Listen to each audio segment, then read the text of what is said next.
Assalamualaikum warahmatullahi wabarakatuh. Saya Dia dari Taramadani yang akan membahas tentang Imam Al-Ghazali. Baik, langsung saja kita mulai. Riwayat hidup Al-Ghazali. Al-Ghazali lahir di Tus, Khorasan atau Iran pada saat sekarang pada tahun 450 Hijriah. Nama lengkapnya adalah Abu Hamid Muhammad bin Muhammad Al-Ghazali Al-Tus yang bermazhab Syafi'i dan Asy'ari. Ia meninggal pada umur 50 tahun, tepatnya pada tahun 1127 Masehi di Tabaran, sebuah desa dekat Tus. Tus adalah salah satu kota yang terkenal di Khorasan pada zaman dahulu.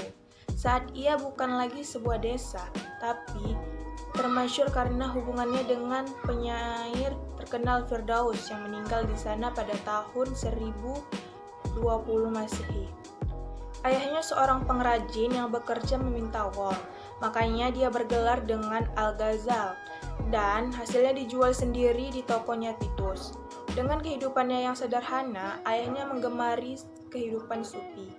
Ketika merasa ajalnya sudah dekat, ayahnya berwasiat kepada seorang sufi teman karibnya untuk memelihara Al-Ghazali dan adiknya Ahmad, dengan bekal sedikit warisan yang ditinggalkannya.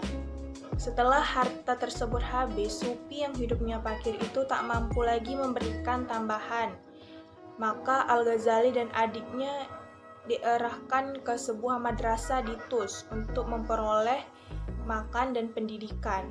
Disinilah awal perkembangan intelektual dan spiritual Al-Ghazali yang penuh arti sampai akhir hayatnya. Selanjutnya, karya-karya Imam Al-Ghazali. Karya-karya Imam Al-Ghazali sangatlah banyak jumlahnya. Karangan-karangannya meliputi berbagai macam lapangan ilmu, seperti ilmu kalam atau teologi Islam, fikih atau hukum Islam, tasawuf, akhlak atau biografi. Sebagian besar karangannya adalah berbahasa Arab dan sebagian lainnya berbahasa Persia. Di antara sekian banyak karyanya, yang terkenal adalah yang pertama, Ihya Ulumuddin atau menghidupkan kembali ilmu-ilmu agama yang merupakan karyanya yang monumental. Yang kedua, Al-Munqidh bin Al-Dhalalah, pembebasan dari kesesatan. Yang ketiga, Tahaful Al-Falasifah atau rubuhnya para filsuf. Yang selanjutnya, Maghasid Al-Falasifah, sebuah risalah tentang logika ilmu alam atau metafisik. Selanjutnya Al-Wajiz atau pelajaran ilmiah. Dan terakhir Al-Mizan Al-Amal, sebuah risalah tentang logika. Selanjutnya pemikiran Al-Ghazali. Yang pertama, antara akal dan nakli. Al-Ghazali sebagaimana halnya para penganut aliran menyelaraskan akal dan nakli. Ia berpendapat bahwa akal harus dipergunakan sebagai penopang karena ia bisa mengetahui dirinya sendiri dan bisa mempersepsi benda lain yang jika jelas dari sumber angan-angan dan kekhayalan, maka ia bisa mempersepsi benda-benda secara hakiki.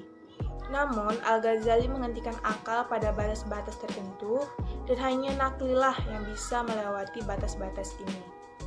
Yang kedua, teori ketuhanan dalam membuktikan adanya Tuhan. Al-Ghazali juga memegang pendapat Asy'ariyah, yakni tertumpu pada bukti teleologi atau kalamiah. Untuk itu, dia menyatakan bahwa alam yang rumit penciptanya dan kokoh aturannya itu pasti bersumber pada sebab dan yang mengatur dan menata, sedangkan karya-karya yang kokoh menunjukkan ilmu dan hikmah si pencipta. Yang ketiga, tasawuf. Tasawuf dalam Islam melewati berbagai fase dan kondisi. Pada setiap fase dan kondisi yang dilewatinya terkandung sebagian aspek-aspek saja. Meskipun begitu, dalam hal ini ada satu asas tasawuf yang tidak diperselisihkan, yaitu bahwa tasawuf adalah moralitas-moralitas yang berdasarkan Islam. Mengenai aspek moral, dalam Al-Quran terdapat banyak ayat yang mendorong asketisme, kesabaran, berserah diri pada Allah, rela, cinta, yakin, hidup sederhana, dan segala hal yang diniscayakan pada setiap musim sebagai kesempurnaan iman. Yang keempat, jenjang. atau maqamat. Jenjang atau maqamat menurut Al-Ghazali yang harus dilalui seorang calon sufi, di antaranya tobat, sabar, kefakiran, zuhud, tawakal, dan makrifat. Makrifat inilah yang kemudian menimbulkan mahabbah atau mencintai Tuhan.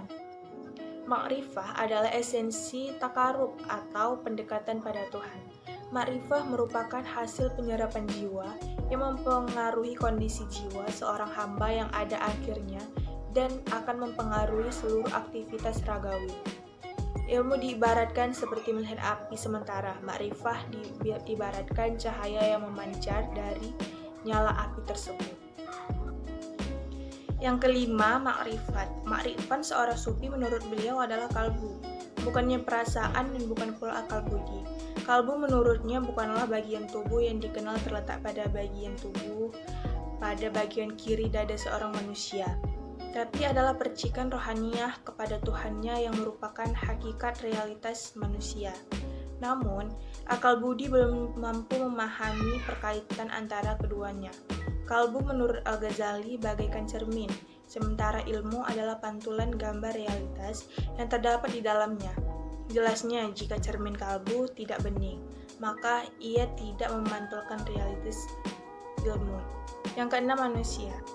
Al-Ghazali membagi manusia ke dalam 3 golongan, yaitu sebagai berikut. Pertama, kaum awam, yang cara berpikirnya secara sederhana. Kedua, kaum pilihan, yang akalnya tajam dan berpikir secara mendalam.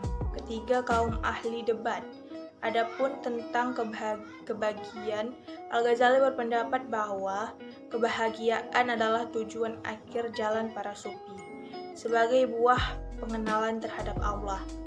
Dan keempat, melalui pendekatan sufitik, Al-Ghazali berupaya mengembalikan Islam kepada sumber fundamental dan historis serta memberikan suatu tempat kehidupan emosional keagamaan dalam sistemnya. Selanjutnya, pengaruh tasawuf Imam Al-Ghazali. Al-Ghazali memiliki pengetahuan yang luas dan ilmu dalam. Dia menguasai berbagai pengetahuan pada masanya, dan dia mampu mengungkapkannya secara menarik, seperti yang tercermin dalam karya-karyanya. Dalam tasawuf, pilihan Al-Ghazali jatuh pada tasawuf Sunni, yang berdasarkan doktrin Ahlus Sunnah wal Jamaah. Dari paham tasawufnya itu, dia menjauhkan semua kecenderungan gnostis yang mempengaruhi para filsuf Islam, sekte Islamiyah dan aliran Syiah, Ikhwanus, Safa, dan lain-lain. Ia juga menjauhkan tasawufnya dari teori-teori ketuhanan menurut Aristoteles, antara lain dari teori emanasi dan penyatuan. Sehingga dapat dikatakan bahwa tasawuf Al-Ghazali benar-benar bercorak Islam. Luas dan kuatnya pengaruh tasawuf Al-Ghazali di dunia Islam disebabkan karena beberapa hal. Yang pertama, Al-Ghazali dapat membawa orang Islam kembali dari kegiatan-kegiatan skolatik mengenai dogma-dogma teologisnya kepada pengkajian, penafsiran, dan penghayatan kalam Allah dan sunnah Nabi. Yang kedua, dalam nasihat-nasihat dan pengajaran moderalnya, ia memperkenalkan lagi elemen-elemen al-khauf atau takut, terutama pada api neraka.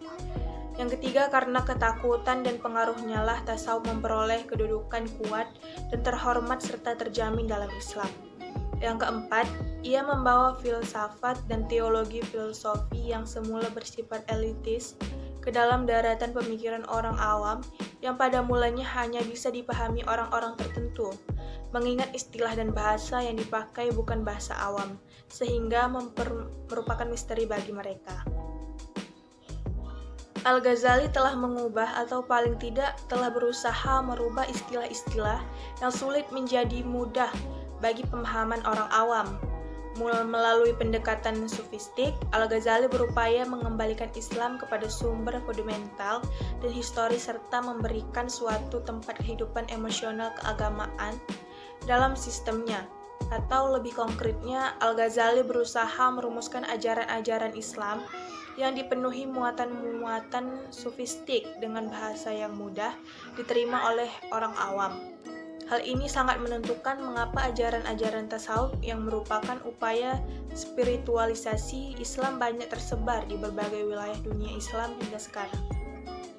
Baik, sekian presentasi dari saya. Apabila ada salah-salah kata, saya mohon maaf.